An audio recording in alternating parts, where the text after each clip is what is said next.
ഇനി ഉണരാനായിട്ടില്ലേ? നേരം പറഞ്ഞ് നട്ടുച്ചയായി. ഇന്നിന്റെ പിറന്നാളല്ലേ? ഇന്നെങ്കിലും കുറച്ച് നേരത്തെ എണീക്ക്.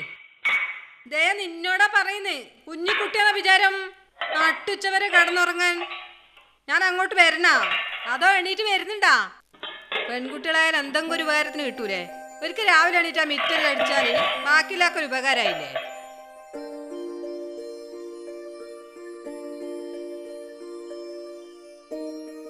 വേഗം പല്ല് തേച്ച് കുളിക്ക്. ആ പത്രവാർത്തയെല്ലാം നോട്ടിൽ എഴുതി വെച്ചാട്ടെ.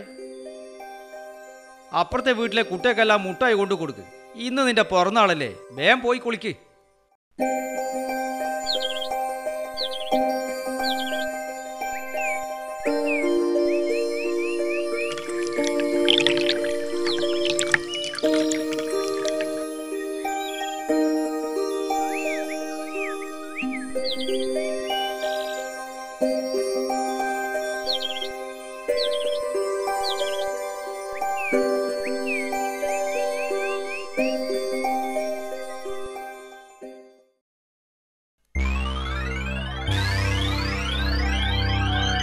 ബെയ്ത്ലഹേമിലെ തെരുവിൽ തീക്കോളം വന്നു വീണത് പെട്ടെന്നാണ്.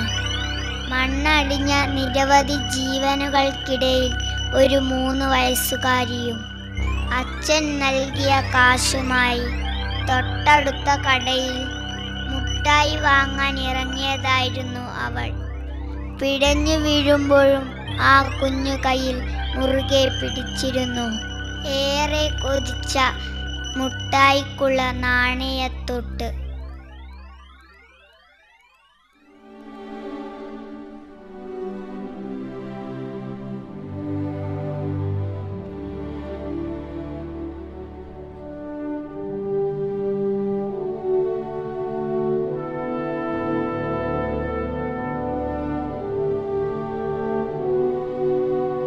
അച്ഛാ, ഇത് നോക്കിയാട്ടെ, ബോംബിട്ട് കൊന്ന കുട്ടീന്റെ ഫോട്ടോ.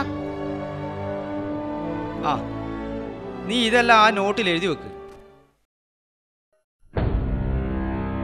അച്ഛാ, ഇപ്പം കുറച്ച് ദിവസമായിട്ട് യുദ്ധത്തിന്റെ വാർത്തയെ എഴുതാനില്ലു. എപ്പാ ഈ യുദ്ധം തീരുവാ? ഈ കുട്ടികൾ യുദ്ധത്തിനൊന്നും പോന്നില്ലല്ല, പിന്നെ എന്തിനാ അവരെ മേലെ ബോംബിടുന്നേ? നമ്മളെല്ലാം നാട്ടിൽ യുദ്ധം ഉണ്ടാവുക. അച്ഛാ, എനക്കെന്തോ പേടിയാവുന്നു.